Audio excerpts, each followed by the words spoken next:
Damien, and thank you everybody for joining us today to have this run through on the Trixx guidance note on the practical implementation of the decide and provide process. So what we'd like to do today is to set out the guidance to you. Hopefully some of you may have had a chance to have a quick run through it. You'll see that it's split into two parts. The first part about the journey, which we'll run through briefly on developing the decide and provide principles. And then we set out what the decide and provide process is and its component parts. And importantly, for those of you involved in development management, how to use Trixx and the decide and provide approach. And Nick Roberts, who's the managing director of Trixx, is here to talk us through that process. So a bit of scene setting to start with. So here's the Cheshire Cat, and you're probably thinking to yourself, why is she showing us the Cheshire Cat? Well, actually, Alice in Wonderland is one of my favourite books, and I think it's actually, there's some parts of it that are really relevant to thinking in transport planning, particularly when Alice one day comes to a fork in the road and she sees the Cheshire Cat in the tree and she goes, which road do I take? And he goes, well, what do you want? Where do you want to go? And she says, I don't know. And the cat says, well, then it doesn't matter, does it?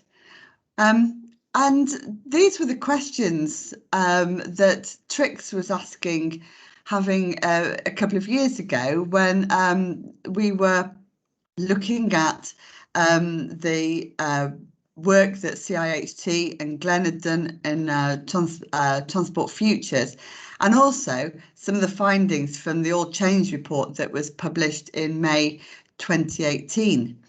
And Glenn, do you want to pick up from here? Yeah, thanks, Lynn. So let's start with Lynn's Cheshire Cat, and of course, the question immediately hints really at a lack of certainty over what lies ahead.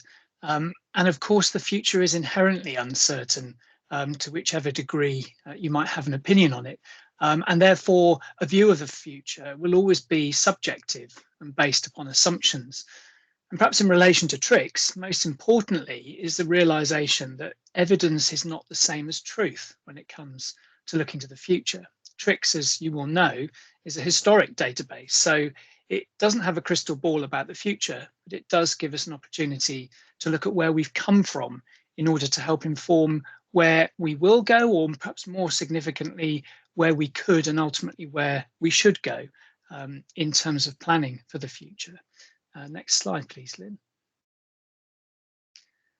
Well, some of you will be very familiar with this, and many of you will perhaps just about be long enough in the tooth to go back to the late 1980s. 1989 was when Sir Tim Berners-Lee invented the World Wide Web. In fact, I had the privilege of being shown his office door in Cern in Switzerland, where it actually happened. And imagine from that vantage point, looking forwards, and how much change you would then see laid out ahead over the coming 30 years as the digital age collides and merges with the motor age. Interestingly, as Nick might reiterate later, that's exactly the same period through which Trixx has existed and been amassing data about trip rates associated with different types of settlements. And it's especially pertinent to consideration of Trixx to look at these types of developments around the digital age, because of course they reflect new ways in which we're gaining access to what we need in society, including access to the services and facilities settlements. Next slide, please, Lynn. And this won't be unfamiliar to many people in the audience, but of course it never was just about the need for trips, it's about the need for access, stupid, and based upon this model, which we call the triple access system. And in fact, this is simply showing us the world that we all live in. It's all about being able to reach people, goods, jobs, services, and opportunities. And yes, that may be through the transport system with physical mobility, and of course, then the generation of trips, but it could also be through the land use system, where spatial proximity may still involve trips, but changes the way in which those trips are made, and certainly the distances involved. But of course, now we have a rapidly matured telecommunications system that's offering digital connectivity, something we've experienced, many of us, in abundance during the pandemic. Now, you'll see that I've had the audacity to cite myself on this slide. And, of course, I think that piece of work in 2004 was wonderful. But the reason I'm citing myself is really to highlight that the concepts that we're now introducing with decide and provide approach to using Trixx are not new. They've been recognized for some time. And this is really very fundamental and important, I believe, which is that transport never simply served society in the way that we've been conditioned to think sometimes in transport planning. Whatever we do in transport shapes society, and in turn then society shapes transport in terms of the interrelations that exist between them. Next, please, Lynn.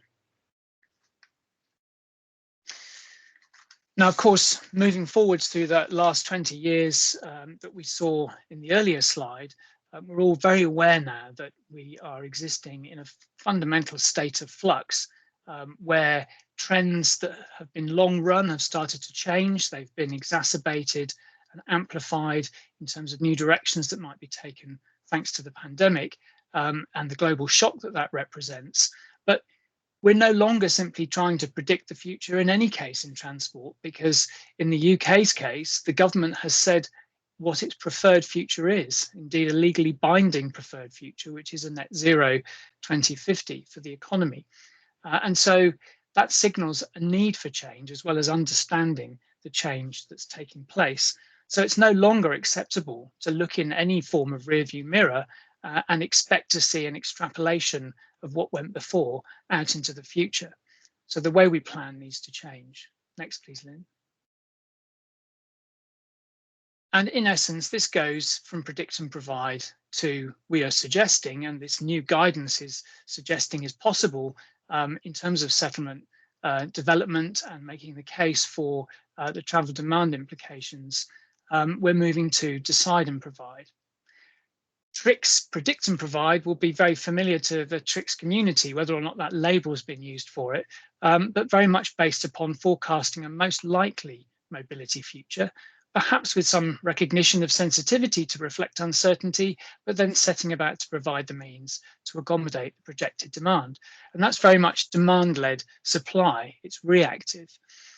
Whereas what we're suggesting with decide and provide is that that's flipped around to become supply-led demand.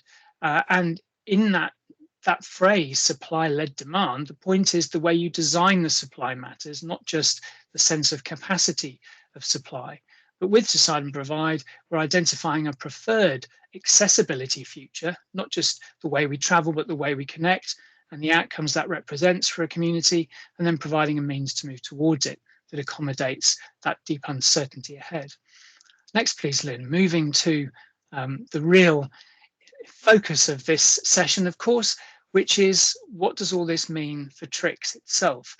Well, fundamentally, Trixx is agnostic. It's a data resource, a rich data resource. So it's therefore how we use it that really matters in this territory of judgment and subjectivity and assumption about the future. But as I've said earlier, Trixx data depicts the past, not the future. And in fact, both the past and the future can be interpreted differently, as this guidance highlights.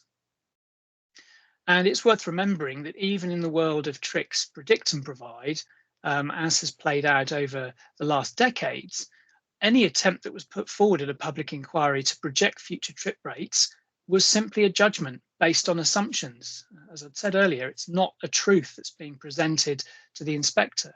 So the two diagrams you see here are a rather high level attempt to make sense of what this guidance document offers and enables you to do with Trixx, which Nick and Lynn will go into in more detail.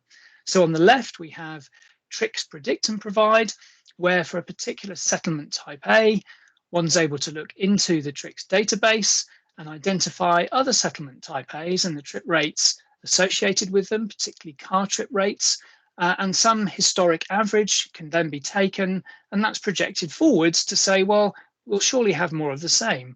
A proposed settlement type A will have an assumed future trip rate reflective of the database.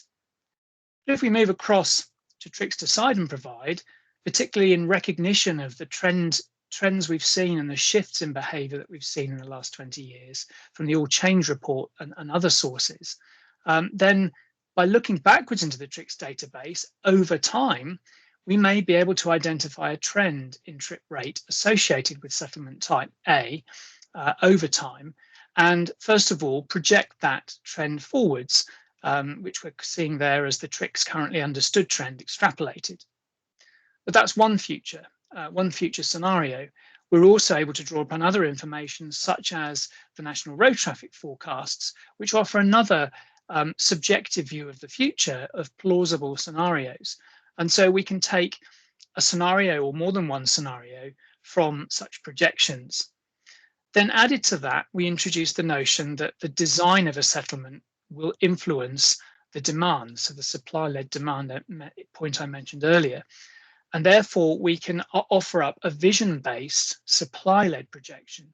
And what you're seeing here is that as that settlement is introduced, the behavior associated with that settlement in terms of trip rate will adjust over time in the immediate future to respond to the design conditions that have been set out, such that we're able to identify an assumed future trip rate. As Lynn will go on to say, of course, you're seeing very clearly here that Trixx Decide and Provide is about judgment, and it might be very easy to suggest, well, that seems much more subjective. But I would just emphasize again how much reasonable doubt can now be cast upon Trixx Predict and Provide in terms of the evidence, in inverted commas, one might be presenting in making the case for a new settlement.